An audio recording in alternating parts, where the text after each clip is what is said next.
aking magandang binibining Leonor Rivera. Ramdam ko ang malalim kong kalungkutan at pangungulila nang ako'y iyong iniwan. Halos gabi-gabi kitang napapanaginipan na ang akala ko'y pag-ibig natin wala ng katapusan. Subalit ako'y iyong pinagpalit sa isang Englishman na siya namang kagustuhan ng iyong mga magulang. Akala ko'y lungkot ay hindi na maiibsan, ngunit nabuhay muli ang puso kong nasasaktan noong nakilala ko ang babaeng muli nagpatibok ng aking damdamin. Siya ay walang iba kundi ang aking nag-iisang napakagandang binibining Nelly. Welcome to Villa Iglesias. Merci Goods. Maraming salamat sa pagninyo ninyo ng ating pagkira dito sa inyong magandang bahay. Walang anuman. Kung daya labis ang pagkagalang kasi ang tinggaling at talento, halika, masok sa aming pa. Magandang umaga mga binibining. Magandang umaga, Miss.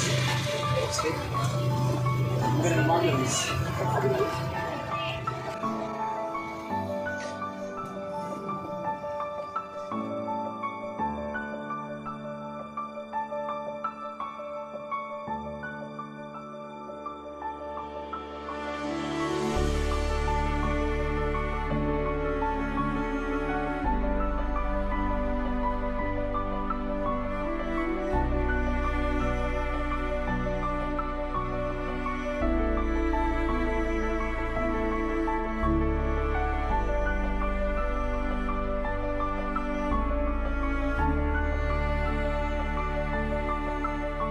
Ang kanyang kagandahan ay katulad ng kanyang mga bulaklak sa hardin, at sa kanyang tinig ako ay napaibig. Masaya ang aming pag-iibigan. Sa mga bulaklak na tinitingnan ko, sa kanyang grasyosong ganda ako'y natutuwa. Tinitingnan ko sila at naaalala ang dalaga na mahalaga sa akin. Ang lawak ng kulay ay nagbibigay ganda, tulad ng bahaghari. Ang kulay ay sumasabay, at ang ibon na tumutugtog ng awit. Ang gabi ay nagpapahayag ng wakas.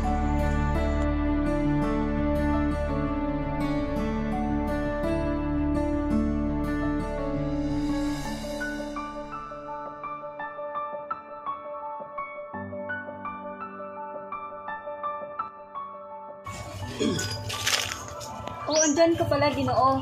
Ginulat mo naman ako. Pasensya na aking binibining. Pagkatanging maganda, nagatulad ng sinag ng araw sa umaga.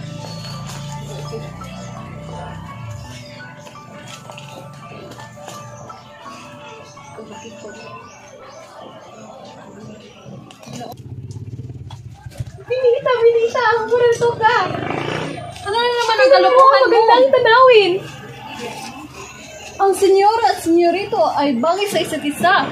Kitang-kita sa kanilang mga mata ang pagmamahalan nilang dalawa.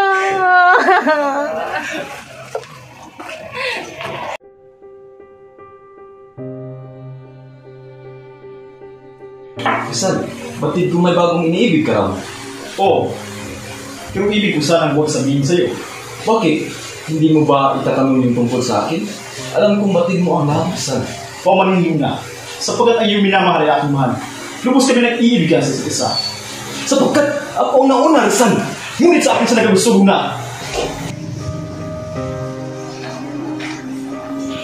O Luna, ba't naparito ka? Rizal, pasensya na kagabi at ako'y naging marahas sa iyo. Nandidihan ko na ano. Pasensya ka lang Luna. At di ko mapigilan na aking sarili kagabi.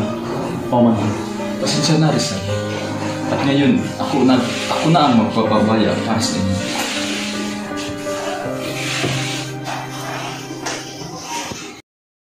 Nang may paggalang kay Nelly, sa totoo lang, sa tingin ko wala kaming ibang relasyon maliban sa isang pagkakaibigan na pinagsigla ng pagiging kapwa Pilipino. Sa akin, wala nang iba pa. Pangako ko ako ay naging kanyang nobyo, nagkasulatan kami.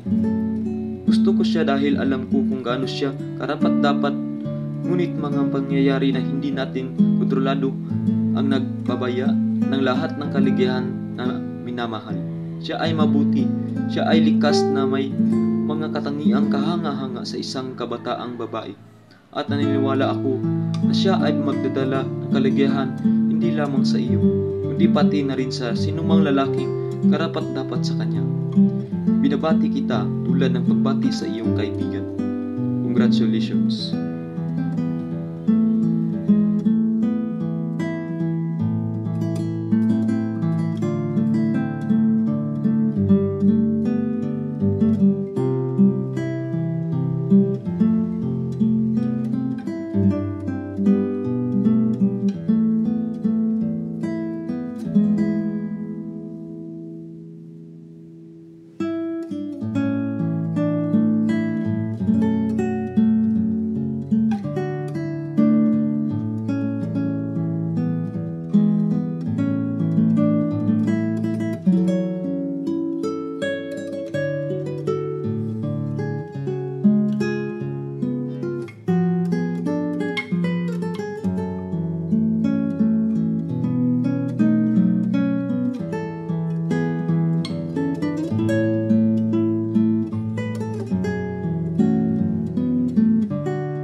Go.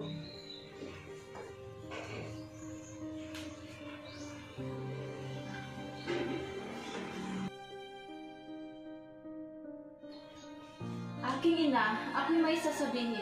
Ano yung sasabihin, anak? Patungkol po to sa isang Ginoo, ina. Ako'y natutuwa sa kanyang angking galing at talino sa lahat ng mga bagay. Ina, batid ko yung may iniibig ng iyong magandang anak. Naku, ina, nagbibiro lang po si Adelina. Sino ang kanya iniibig? Nais ko siyang kilala. Ako na lamang ang magsasabi sa iyo, ina. Siya ay isang veteranong nanggaling sa Pilipinas na mahilig magsulat ng mga nobel. Isang Kristiyanong umiibig sa iyong anak at isang doktor na walang sariling hospital. Isang manunulat na walang isang katiting pera na natatanggap sa kanyang nobela.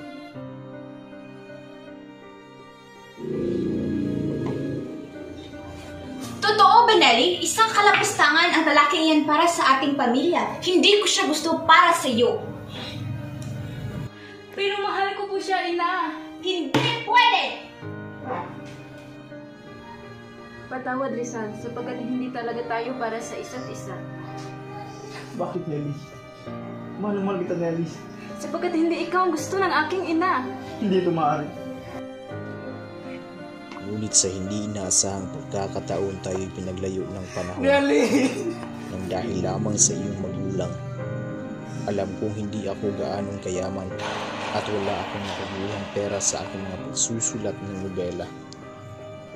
Akala ko'y wala nang hahadlang, Nelly. Pero hindi mo ako pinaglaban. Masakit mang tanggapin. Hindi kita malilimutan.